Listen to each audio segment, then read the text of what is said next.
Barulho comprado por Ramon Angel Dias e a sua comissão técnica.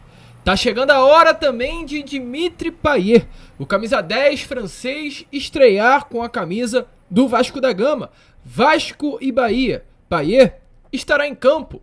Além disso também, falando sobre camisa 10, quem se manifestou nesta parte da tarde de sexta-feira foi o meio-campo e ex-camisa 10 do Vasco, Nenê. Falou sobre Maurício Barbieri, a sua permanência no Vasco da Gama e até o seu retorno na próxima temporada. Será que vai acontecer mesmo? A gente vai falar sobre isso, falaremos também, é claro, sobre clássico entre Vasco e Fluminense. O Vasco busca um local para mandar esse jogo, quer São Januário, mas já procura outras opções. Além dessas, muitas outras novidades aqui neste Boa Noite Gigante, agitado, movimentado, com muitas informações que, é claro, você, torcedor vascaíno, não pode perder. Porém, antes de começar esse vídeo, antes de deixar você aí muito bem informado sobre o nosso Cruz Maltino, como sempre fazemos aqui no nosso canal, eu quero dar as boas-vindas a todos vocês que estão chegando aqui pela primeira vez. Para quem ainda não me conhece, eu sou o Lucas e você está no canal do Gigante Vasco, o canal do torcedor vascaíno. E é o seguinte, Vascão, olha só, você que está chegando aqui e ainda não é um inscrito, dê esse voto de confiança ao nosso canal. A gente está aí com 109 mil inscritos, rumo aos 110 mil. Estamos aqui, inclusive, todos os dias, 3 vezes ao dia, com o Acorda Vascão, sempre às 7 horas da manhã em ponto. É o vídeo fixo, né, do nosso canal. Estamos também com Fala Gigante, entre 2 e 3 e meia. E o Boa Noite Gigante, sempre às 7 ou às 8 horas da noite. Então você não pode, é claro, perder. Quer ficar bem informado sobre o Vasco? Cola aqui no canal do Gigante Vasco. Além disso, é claro, de se inscrever. E se você já acompanha o nosso canal e ainda não é inscrito, se inscreva. Pouquíssimas pessoas estão se inscrevendo no nosso canal, então contamos com você. E se você já curte o nosso conteúdo, já está aqui diariamente ou é um torcedor vascaíno de coração, se inscreva aí. Aliás, deixe o seu like no nosso canal, que é de suma importância para o nosso crescimento. Além disso, ative o seu sininho de notificação, deixe aí também nos comentários o que você espera, né, do Vasco da Gama para esse jogo do próximo domingo contra a equipe do Bahia. Você, torcedor, tá confiante numa vitória? Coloque aí a sua opinião nos comentários. Mas vambora, né? Vambora, sem muita enrolação, fala logo de Vasco da Gama.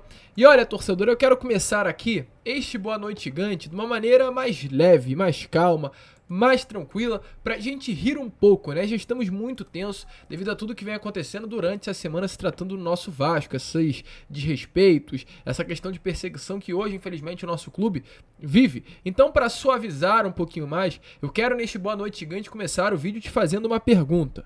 Ouça a pergunta que eu farei a você. Você, torcedor vascaíno, ontem, o Fluminense classificou para as semifinais da Copa Conmebol Libertadores. Você, torcedor vascaíno, viu hoje algum torcedor do Fluminense na rua? Eu não vi. E olha que eu rodei bastante a rua hoje. Não vi torcedor fluminense na rua, torcedor tricolor na rua. Se você viu, coloque aqui nos comentários. Se você não viu, também coloque. Porque eles são tão engraçados, para não falar outra coisa, que hoje à tarde o SBT, num jornal específico aqui do Rio de Janeiro, fez uma entrevista, tentou entrevistar um torcedor tricolor, né? Nem sequer conseguiu realizar a entrevista. Estava procurando. O repórter de rua, ele fala, já rodei Largo do Machado, já rodei Laranjeira, já rodei vários bairros e agora estou no centro e ainda não encontrei nenhum tricolor. Já encontrei vascaíno, botafoguense, flamenguista, mas até o momento nenhum tricolor. Então a pergunta que eu faço é, torcedor tricolor, torcedor do Fluminense, por onde vivem? Por onde andam? Onde estão?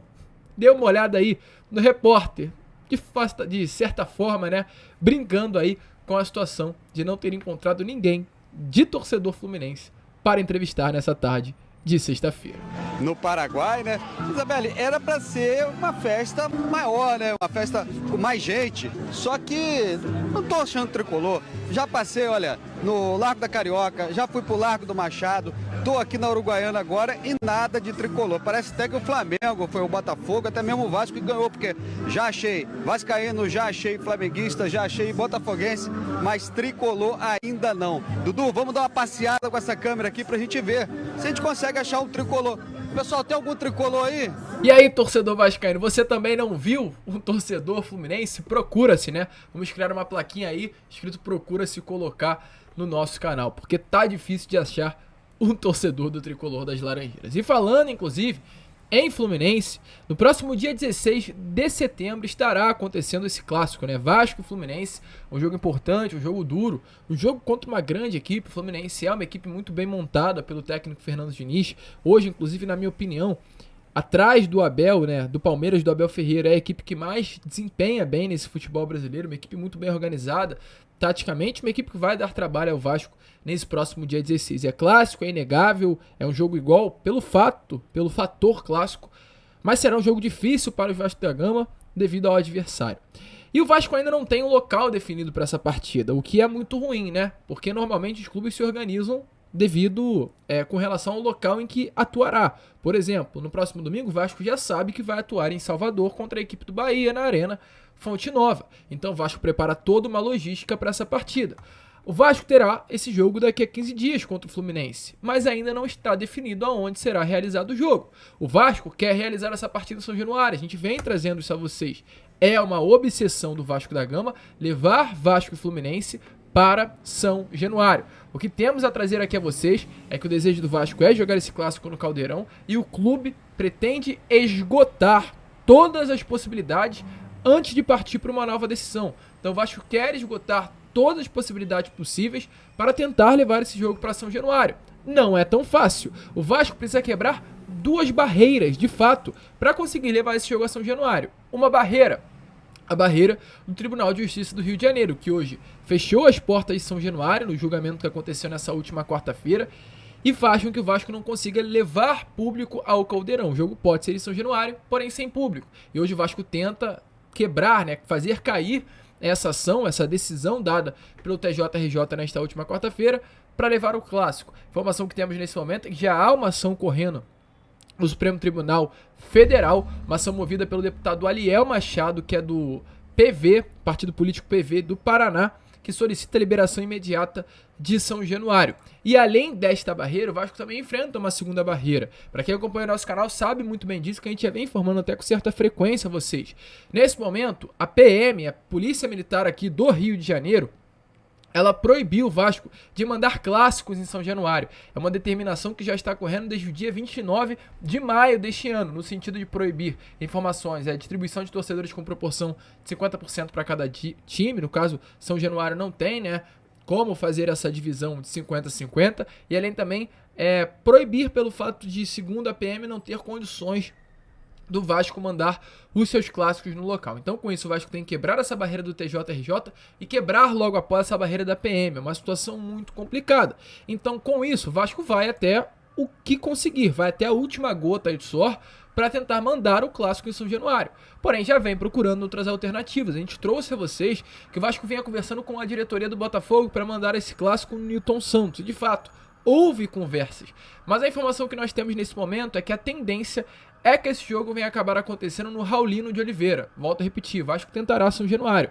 Mas caso não seja São Januário, esse jogo não deve ser no Newton Santos, esse jogo não deve ser no Maracanã, esse jogo não deve ser em Cariacica, em Manaus ou em qualquer outro local. Esse jogo deverá ser realizado no Raulino de Oliveira, em Volta Redonda. A informação que temos é que o Vasco já enviou, inclusive, né, via Federação do Rio, uma solicitação à Prefeitura de Volta Redonda, pedindo para mandar esse clássico no local. A Prefeitura já deu ok ao Vasco da Gama para que o clássico venha a ser realizado no Raulino de Oliveira. O jogo está marcado para o dia 16, como a gente trouxe, num sábado desse mês de setembro. E a tendência sim é que, caso venha dar tudo errado com São Januário, o Vasco consiga aí oficializar nesses próximos dias a partida no Raulino de Oliveira. Algo muito chato, na minha opinião. Algo muito complicado. A gente pode pontuar a questão do gramado, que não é de uma qualidade boa, como é a qualidade do gramado de São Januário. A gente pode reclamar da acústica do Raulino de Oliveira, que também não é uma acústica boa. Mas, na minha opinião, o que mais me preocupa é até mesmo o quesito violência, né? Porque sabemos muito bem que Raulino de Oliveira, Volta Redonda, um jogo longe, um clássico, a chance de dar violência é muito maior do que fosse aqui mesmo, até em São Januário, ou no Maracanã, ou no Newton Santos, qualquer outra região. Então é preocupante, de fato, esse jogo ser mandado no Raulino de Oliveira, e qualquer consequência que acontecer, a culpa será do Tribunal de Justiça do Rio de Janeiro por ter fechado São Januário, por ter, inclusive, dado a liberdade para que esse clássico viesse a ser mandado no Raulino de Oliveira. É algo para a gente abrir o olho, é algo para a gente se preocupar e é algo chato. Temos o Maracanã aqui, temos São Januário, o Vasco terá que mandar um clássico dessa magnitude, que é Vasco da Gama e Fluminense, no Raulino de Oliveira. Parabéns aos envolvidos por mais essa tragédia. Não tragédia em questão de violência, tragédia em questão de um clássico do estado do Rio de Janeiro não ser mandado no Maracanã. Eu, Lucas, ainda não consigo compreender isso. No dia 17 terá Flamengo e São Paulo pela final da Copa do Brasil no Maracanã. E no dia 16 o Vasco não pode atuar no estádio. Eu não consigo entender. Eu, Lucas, não consigo entender. Isso é um absurdo, gente. Isso é ridículo o que está acontecendo. O Vasco sofre com o TJRJ sobre o Maracanã. O Vasco sofre com o governo do estado do Rio de Janeiro. Aliás, sofre com o TJRJ sobre São Januário e sofre com o governo do estado do Rio de Janeiro sobre o Maracanã. É chato, é desgastante. E exatamente por esse desgaste que o Vasco já está tendo com o São Januário, o Vasco não vai pedir para atuar no Maraca. Mas é uma vergonha. Tendo o Maracanã, o Vasco ter que atuar contra o Fluminense no Raulino de Oliveira. Isso para mim já é desgastante. Mas enfim, o Vasco vai tentar, até a última gota, mandar esse jogo em São Januário. Caso não role, partiu. Volta Redonda. E falando, inclusive, né, em até a última gota, quem nesse momento tá até a última gota é o elenco do Vasco da Gama. Antes, porém, você, torcedor vascaíno que tá aqui no canal, volto a repetir, se inscreva no canal do Gigante Vasco, torcedor. A sua inscrição é muito importante para o nosso crescimento. Não somos nada sem você que está aí do outro lado, de verdade mesmo. Muitas pessoas estão acompanhando o nosso canal, estão chegando junto e não estão se inscrevendo. E volto a repetir também, inclusive, se você não se inscreveu, o canal é prejudicado, porque o YouTube entende que muitas pessoas estão assistindo, a gente tem uma média de visualização muito boa, mas poucas pessoas estão se inscrevendo, ou seja, o YouTube considera que os nossos vídeos não são bons. Então se você já nos acompanha há algum tempo, já curte o nosso conteúdo, de verdade, se inscreva, é muito rápido. Às vezes vocês não têm noção o quão importante é a sua inscrição. A sua inscrição vale ouro, torcedor, então não sai desse vídeo sem se inscrever. E falando, né, até a última gota de suor, nessa tarde de hoje teve treino no CT Moacir Barbosa, o penúltimo treino antes de enfrentar a equipe do Bahia. E teve também uma foto, a foto com a hashtag Liberem São Januário. E olha, torcedor, sabe quem publicou essa foto nas redes sociais? Ramon Angel Dias, olha, o filho de Ramon Angel Dias, né? Emiliano Dias, auxiliar do Ramon, inclusive. O que indica que, de fato, Emiliano Dias comprou o barulho do Vasco da Gama. Isso é uma grande realidade. O Emiliano Dias, após o acontecido neste último domingo, né, contra a equipe do Palmeiras, onde o Vasco foi nitidamente prejudicado pela má utilização do VAR, o Vasco em menos de uma semana teve o pior erro da história do VAR sendo feito contra ele, e na última quarta-feira, na mesma semana também, teve esse julgamento vergonhoso por parte do TJRJ. Então é uma perseguição muito grande e o Emiliano Dias já começou a entender o que é o Vasco da Gama. Não à toa, né? Ele colocou logo após o que aconteceu nas redes sociais: se quiser que nós estamos, terão que... Ele utilizou uma palavra, mas eu não vou falar porque o YouTube não gosta de palavras como essa, mas o que ele quiser, vão ter que tirar todos nós de cena. Vão ter que rasgar todos os torcedores vascaínos. Vão ter que excluir todos os torcedores vascaínos do mapa. E é isso que ele quis dizer. Emiliano Dias comprou o barulho do Vasco. Emiliano Dias entendeu o que é o Vasco da Gama. E hoje ele novamente colocou, né? Tamo junto, vambora. Porque aqui é Vasco, domingo é jogo importante. Domingo é um jogo, pra mim, decisivo nesse Campeonato Brasileiro. É um jogo que mudará completamente o curso do Brasileirão. O Vasco vencendo ficará apenas 2 pontos do primeiro time fora da zona, e o Vasco perdendo ficará 8 pontos do primeiro time fora da zona. É uma situação complexa, é um jogo difícil, é um jogo duro, é um jogo complicado, na Arena Fonte Nova. Ingressos praticamente esgotados do lado de lá, do lado de cá, do Vasco da Gama, todos já foram vendidos, então é jogo grande. Porém, o Vasco contará com um grande reforço, Dimitri Payet. A gente hoje, inclusive, teve acesso ao salário dele. Payet no Vasco vai receber R$1.200.000 mensais, o maior salário da história do Vasco da Gama. Esse é lá o salário do francês e atual camisa 10 do Vasco, que reforçará em muito o Vasco. 11º europeu a vestir a camisa do Vasco da Gama é Dimitri Payet. A gente espera que domingo, acredito eu, que ele ainda não entrará, né, entre os 11 iniciais, entrará no time titular, mas será também uma peça de suma importância para esse elenco do Vasco da Gama. Enfim, temos um camisa 10 de qualidade, e a expectativa, torcedor, para essa partida é de fato muito grande. Porém, torcedor, não para por aí, porque, olha, falando em camisa 10, antes de finalizar o vídeo com vocês, eu quero falar sobre Nenê. Porque é impossível a gente passar esse Boa Noite Gigante sem falar sobre esse camisa 10 que marcou uma grande geração de torcedores vascaínos. O Nenê hoje veste a camisa do Juventude. O Nenê hoje tem números muito bons, inclusive, com a camisa do Juventude. O Nenê, após a sua chegada no clube de Caxias do Sul, levou o Juventude ao G4 da Série B do Campeonato Brasileiro. O Nenê fez com que o Juventude saísse da parte de baixo da tabela. O Juventude estava após os 10 primeiros colocados e hoje coloca o Juventude na 4ª colocação da Série B do Campeonato Brasileiro. O Nenê tem participação direta em diversos gols do Juventude nessa temporada. Para vocês terem noção, o meia de 42 anos de idade, em 22 partidas com a camisa do Juventude, tem 11 participações diretas em gols. Ou seja, 50% das partidas, metade dos jogos em que o Nenê disputou, ele participou. Teve 7 gols marcados e 4 assistências. O Nenê com a camisa do Juventude tem números melhores do que o Gabriel Carabarral com a camisa do Vasco, tem números melhores do que qualquer meio-campo que passou pelo Vasco nesse primeiro semestre. Qualquer um. O Nenê tem números melhores que quase todos os jogadores do Vasco com relação à participação em gols. Mas saiu. Dele nessa parte da tarde de hoje, em entrevista ao GE, falou exatamente sobre a sua saída do Vasco da Gama e o que causou essa saída a ele. Porque sabemos muito bem que pelo Nenê, o Nenê continuaria no Vasco da Gama. Sabemos muito bem que o desejo do Camisa 10 era encerrar a sua carreira no clube. E ele explicou o porquê teve que sair. Ao falar sobre a sua saída do Vasco, ele disse assim, ó, abre aspas, acho que todo mundo está vendo que eu poderia ter continuado lá no Vasco, ter ajudado, mas não é uma coisa que eu vim para isso. Até porque conversamos numa boa e entendi totalmente pela maneira e estilo de jogo que seria do Barbieri. Tanto que já tínhamos conversado sobre a possibilidade do que fazer lá. Não foi nada para demonstrar. Todo mundo vê de fora, não preciso dizer. Realmente eu faço as coisas com muita paixão. E se for fazer, eu vou entregar o melhor que eu posso. E olha, torcedor, eu fui um dos uns que lá no início do ano falei que o Nenê deveria sair desse time do Vasco. Mas vi que estava muito enganado e vi que hoje, realmente, o Nenê poderia fazer a diferença. O Nenê na segunda etapa do jogo, começando a partida, se tivermos Gabriel Carabarral, por que não o Nenê?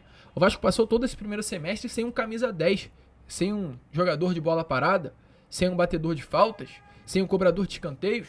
O Nenê seria esse homem. E eu tenho certeza que o Nenê entregaria ao Vasco, da mesma maneira que Pablo Veguete, em 4 jogos, marcou 2 gols e participou diretamente naquele gol contra o Atlético Mineiro, num cabeceio que no rebote Serginho faz o gol, entregou já, de 4 jogos que teve no Vasco, 6 pontos, o Nenê também entregaria e converteria as suas participações em gols. Eu tenho convicção de que isso aconteceria. Mas infelizmente ele saiu e ele deu uma espetada aí ao Barbieri, né? Falou que saiu praticamente por um desejo do próprio treinador de não contar mais com o Nenê. A gente viu isso muito no início do ano, né? Que o Nenê pouco entrava com o Barbieri. E quando entrava, decidia. Aquele golaço contra o Clube do Acre na Copa do Brasil, não lembro aqui o nome específico. Gols também na Flórida lá no início da temporada. Gols no Campeonato Carioca. Quem sabe se o Nenê não tivesse aqui, a história não seria outra. Além da sua importante participação dentro de campo, também a grande influência e a liderança que ele exercia dentro do vestiário. Vasco, após a saída do Nenê, além de perder referência técnica, perdeu referência de liderança dentro do vestiário. Ele deu essa espetada aí. Sobre o seu retorno, ele também comentou, ele falou assim, ó, vou te falar, eu ainda não me decidi sobre a aposentadoria. O plano era esse, jogar até dezembro, mas estou me sentindo muito bem fisicamente. Ainda faltam 6 meses, não dá para eu cravar exatamente o que eu vou fazer. Mas estou achando que se continuar assim vou querer mais um pouco. Não tem como eu falar agora que não vou parar mais. O plano era parar, né? Então é esperar, lembrando que caso o Nenê se aposente, ano que vem ele estará dentro do CT Moacir Barbosa, trabalhando com o Vasco da Gama. E aí, torcedor, você também discorda da saída do Nenê? Acha que o Nenê poderia ficar mais um pouco? Tinha ainda mais gás para dar ao Cruz Maltino? Coloque a sua opinião aí nos comentários. Gente, fica por aqui. Esse foi o Boa Noite Gigante, o último vídeo desta sexta-feira, amanhã às 7 horas da manhã de sabadão. Estaremos de volta com a Acorda Vascão e olha, contando sempre, é claro, com a presença de todos vocês. Então vamos que vamos, se inscrevam, compartilhem o nosso canal e como sempre falamos aqui no canal do Gigante Vasco, saudações vascaínas.